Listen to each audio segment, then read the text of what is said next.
And it's not funny to think about how cryptocurrencies might become normalized as well. Hello everyone, this is Ron Blue, just taking my daily walk here today. And today's topic would be on money and Generation Z. So there's a lot of different stereotypes when it comes to money and Generation Z. And it's actually very good to see the demographics of the different generation types, especially when it comes to our economy. You know, it's better to see how things are changing. And what I mean by that is, like, for example, safe havens. The old school safe havens would be investing into gold and silver.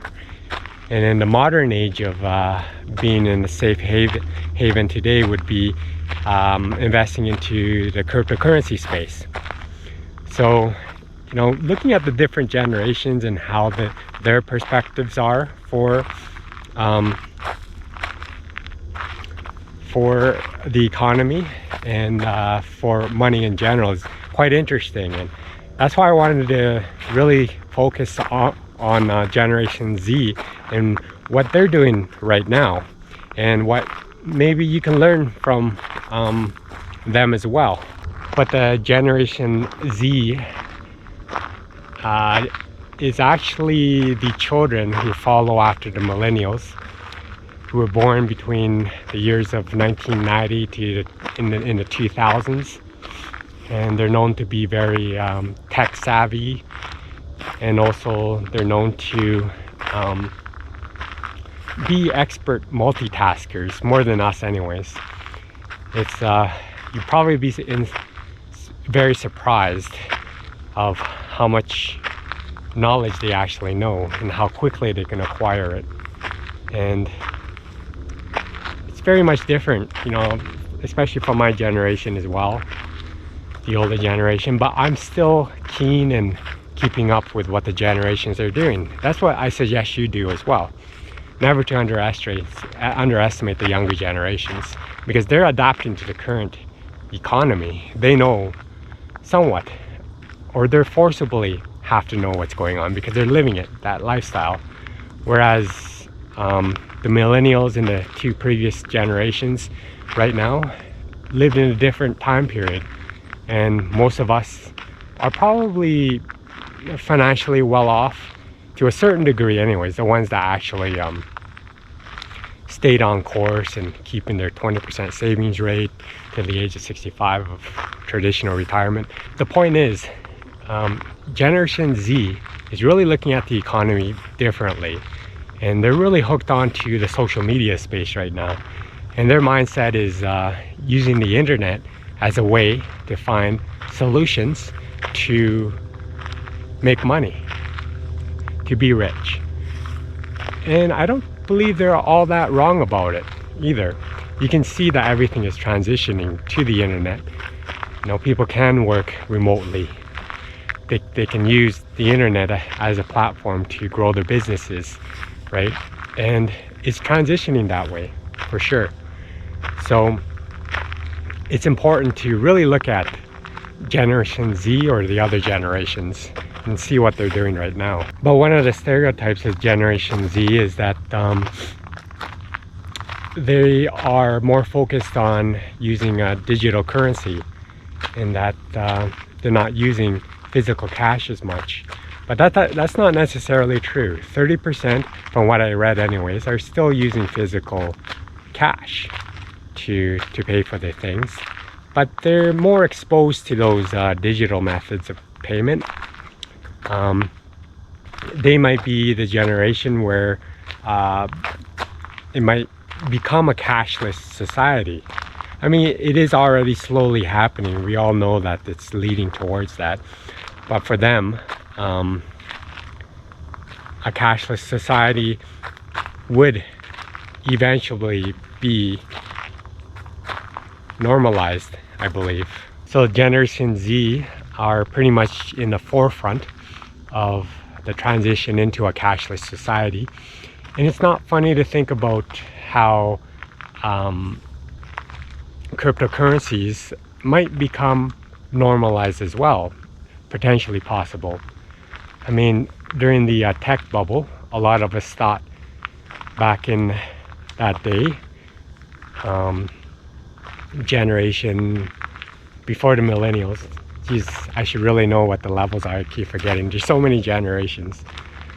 But they believe that technologies during that time that it involved around the internet would never be successful.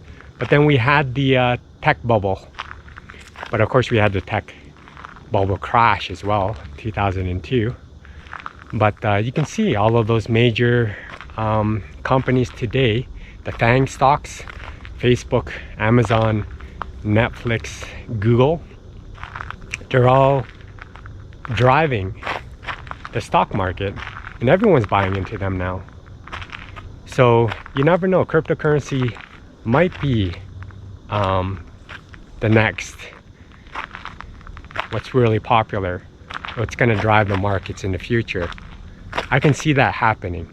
So many of us might be a little bit hesitant in adopting cryptocurrencies because we have that same mindset we had about the internet back in the 1990s.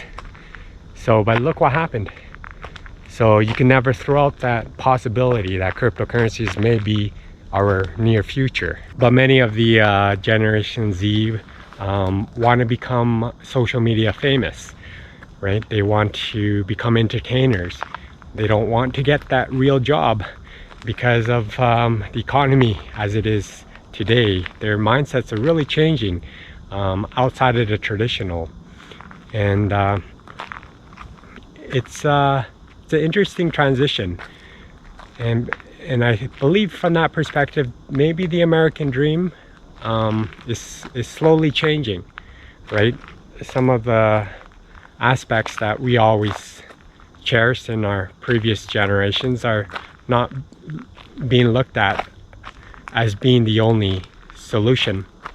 But I mean, it's still strongly engraved within our society, having that big home and 2 cars and getting that college degree.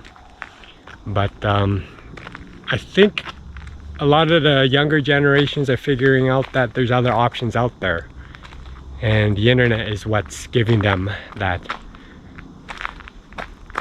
opportunity. But you can see those social media platforms are becoming much more popular than even regular television, cable television. You know, people love that reality TV that they get from YouTube or Instagram, Twitter, TikTok, you know, all of those apps that they have right now. And being of the older generation, it's really hard to keep up with that kind of stuff, right? But you kind of want to. So especially if you want to always keep up with what's going on right now, especially in our situation, being in financial independence, we want to find every opportunity possible for maybe a possible side hustle, like this YouTube channel that I have, that's generating some income for us as well. And I highly suggest that you do look at the potential, especially if you're not shy. If you're shy, I mean, I'm shy too, actually. I never thought initially I would ever start this YouTube channel, but I have. I'm an introvert, but it turned out that I was an introvert, but then it gave me a platform to be able to express myself, and that's actually worth a lot to me. It's kind of interesting as well, because Generation Z, a lot of them have this mindset that money grows on trees, and it's kind of a world where it's turning into that too, if you think about it. Because, for example, there's a number of different apps out there, right? So if you wanted to babysit, you just have to pull out that app and see who is willing to pay a certain amount of money for you to babysit their kids. Or if you wanted to drive for Uber, you can just do that as well. You can also, there's other things too, like shoveling sidewalks, or, you know, mowing grass. walking dogs. There's a whole bunch of different apps out there, and it's almost like a world where money is growing on trees. So, but if you think about it, that's where all the businesses are transitioning into. It's no longer the mom and pop shops out there where you can just go down to your corner hardware store. Unfortunately, those small businesses are being crushed. And for example, the pandemic has clearly showed the true survivors of what's going on. And the corporations are doing quite well, obviously, but the small businesses are being crushed, and everyone's flocking to the internet and making their apps, trying to find ways to benefit that way, because everyone's moving, the market's moving to the internet. And another point about Generation Z's is they want to work from home, the majority of them. I mean, not only Generation Z, but the baby boomers, as well as millennials, and all the other generations. Majority of them do want to work from home. They want that freedom, and the internet actually gives them that freedom of even becoming nomads, right? Not having to go to a physical office, but then to be able to work directly online to generate income that way. So yeah, that's another thing that's really changing. It makes you think about the office space. Will we in the future need to really gather up into those cubicles compared to working from home and using platforms such as Zoom and other applications where you can just conduct business that way? Business travel, for example, may disappear. I mean, it's a lot more cost effective just to arrange a time from a person who you conduct business with across the world. Just set a time, turn on the app, and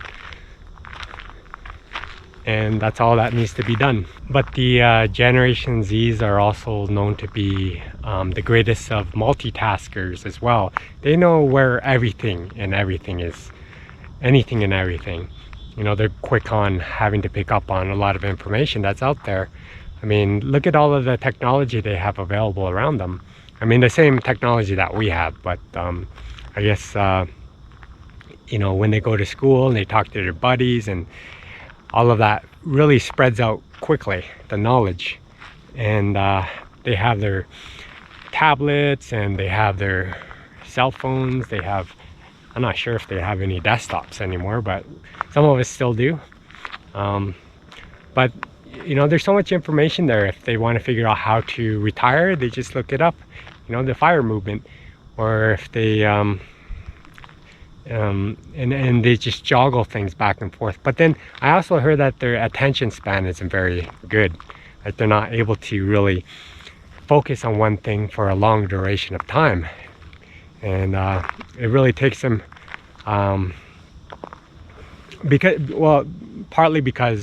mostly because there's so much entertainment out there, where some people only watch for about 30 seconds. They don't actually sit down and focus on some important points that could be coming up.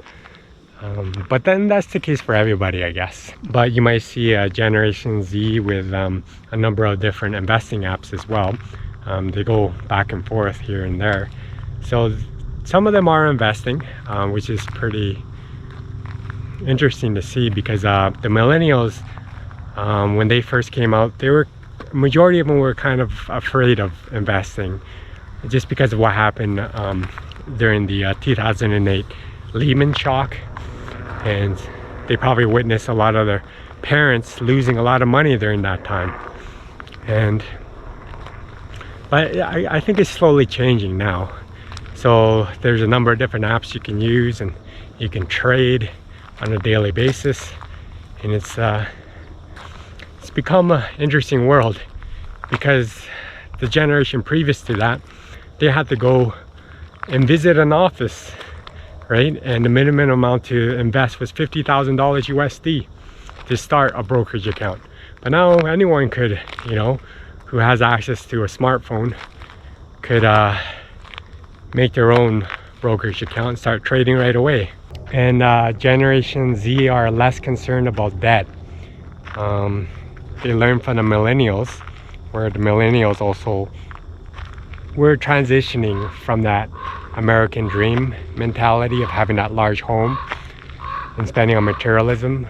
And Generation Z seems to, you know, not put housing, the large homes and the materialism as a priority. And they're better at managing money, I would say, than the previous two generations before the millennials. So, I mean, debt has become very much normalized within our economic world. I mean, you need debt to buy anything and everything, right? You need debt when you purchase a home. You need debt when purchasing a car. You need debt to purchase that refrigerator. So, but that mentality seems to be changing with Generation Z. But another point that Generation Z is recognizing is that maybe education wouldn't be all that important either. Whereas our generation and the previous generations always emphasized education, because for Generation Z, they believe that all it brings is further debt. I mean, student loan would be the second largest debt right now in the United States, right? To get an education, on average, you'll be paying $100,000 USD or more. And Generation Z has found ways to make money beyond that college degree. And I believe that's what's changing slowly as well. But you can definitely see how Generation Z is treating their money very differently, and kind of that, you know, growing money off of a tree mentality with those apps. And you know, they're very careful about debt as well. But it's hard to say what the future will bring for them. But just by looking at them, you'll see that maybe we have lots to learn about from them as well, being a little bit more cautious on how we deal with debt. But Generation Z is definitely taking advantage of all of that technology around them. You know, the internet, the apps, and having all of that technology around you is deflationary, right? It doesn't cost a lot of money to have to maintain it. So just by using that technology, they know that they would gain some way or another just by using it. They're very much in some ways an advantage compared to what we grew up with, old school stuff. But there's advantages and disadvantages. For example, there's the gig economy that they're exposed to. They're getting used to that as well, doing contract work and doing those short little jobs that are out there, contract jobs. But then from that perspective, you have to kind of worry about Social Security as well. What kind of benefits you'll get being a contract worker, self-employed. But a lot of us who have that traditional job right now, you know, we're worried about our Social Security as well. So that's why we have ways to grow our retirement fund by using tools such as the 401k or the Roth IRA or the company matching 401k.